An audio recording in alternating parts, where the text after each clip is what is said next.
results out from Aveng today show a 1% rise in revenue to 34 billion rand for the year to June. Headline earnings, though, fell 8% to 1.9 billion rand. Joining us with more is Stephen Meintjes. He's the head of research at Imara SP Reid. Also still in studio, Andrew Dipburner from Gunnion Asset Managers. Stephen, I think most of the construction companies have reported back by now. Is there anything that stands out from them apart from the very cautious outlooks they have?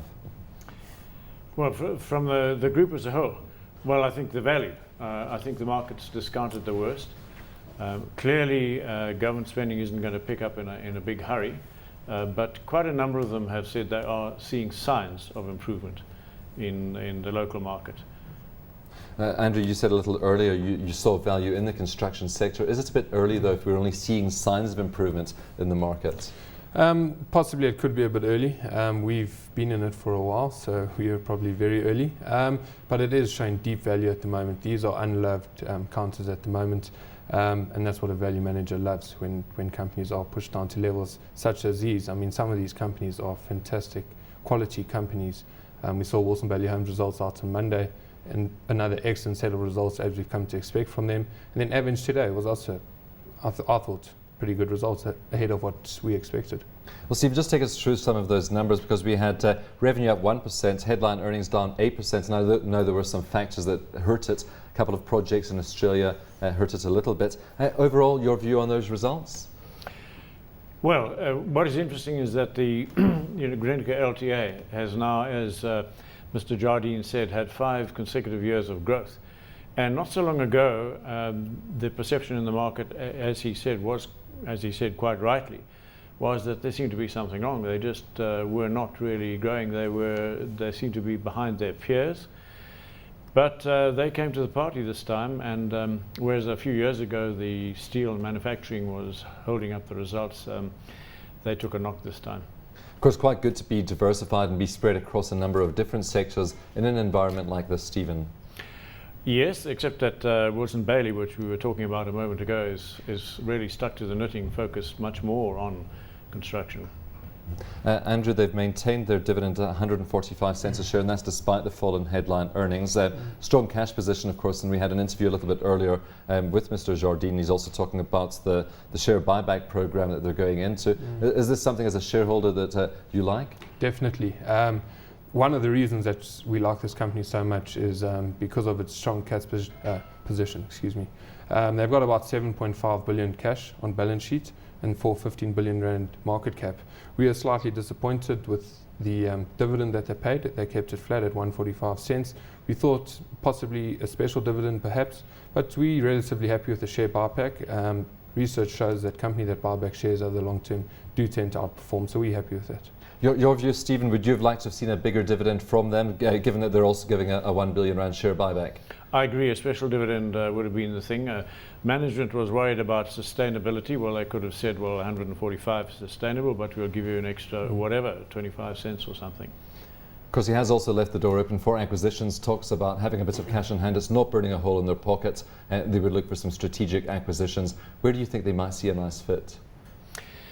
Well, there must be some small companies bolt-on acquisitions locally because times are tough and some of the smaller chaps must be struggling.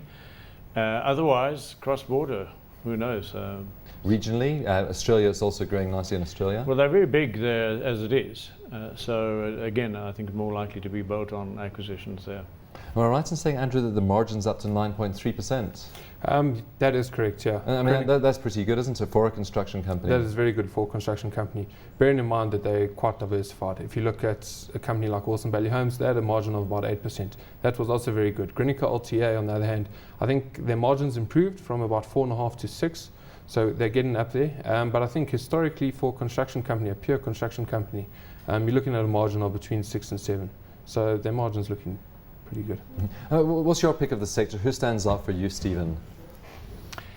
Well, I think Aveng is not our favourite stock, but I think it's going to have a good year. The point is that although construction might level peg, it looks like the mining has got a very good order book. Hopefully those pipeline contracts won't hurt in Australia. And there should be a bit of a turnaround on the steel. They've taken some remedial action, and steel prices are looking better. and maybe the volumes will help them as well. So they should have quite a good year. And apart from those, I mean, WBHO, because that seems to be one of the sector favourites. Well, yes, but they've got I mean, they had a good year anyway, so they haven't really taken a smack. That remains one of the better ones. I would add to that Group 5. And for you, Andrew? We at the moment hold Group 5 and Aveng. Both of those companies look very, very cheap, as the whole sector does. Group 5, the earnings they've been a consistent earner over the years. And Aveng, as we've already spoken about this, a strong cash position. WBHO is one of the ones up there. Unfortunately, their price to book's a bit too rich for us at the moment. Similar to Aveng, they've also got a big cash position. They're quite tight on their dividends. They always have been. We would like to see some more cash released there. So at the moment, Group 5 and Aveng as well. Stephen, just a final comment. Obviously, all talk about infrastructure spend. Roger Jardine saying today that the South African economy needs the infrastructure spend for social development as well as for construction companies. When do you think they're going to start seeing that coming through? Because it seems to be what they're all waiting for. Well, certainly not before the strike is well and truly over. Because they don't want to be seen to be lashing out on contracts when they say they haven't got money for wages. But as I said earlier, some of the companies, Group 5 and one or two of the others, have said they are noticing. There definitely are some tenders being put out now. But I think it's too early to say their hiatus is broken.